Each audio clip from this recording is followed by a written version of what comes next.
Security forces ने जिला Bonior में खुफिया इत्तला पर ऑपरेशन किया। ऑपरेशन में दहशतगर्दों का सरगना हलाक और पाक फौज के 2 जवान शहीद हो गए।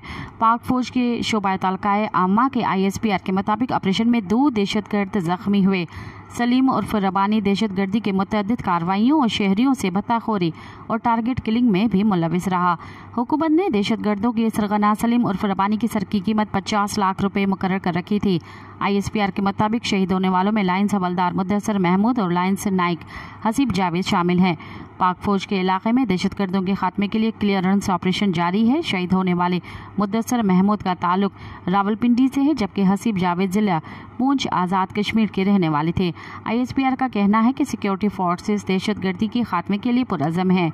बहादुर सिपाहियों की कुर्बानियाँ हमारे अज़म को मज़ीद मजबूत करती हैं। मज़ीद ख़बरनि ऐं तफ़सीलात लाइ विज़िट कयो असांजी वेबसाइट www.awamiNewsHD.com ऐं ॾिसंदा रहो अवामी न्यूज़ HD।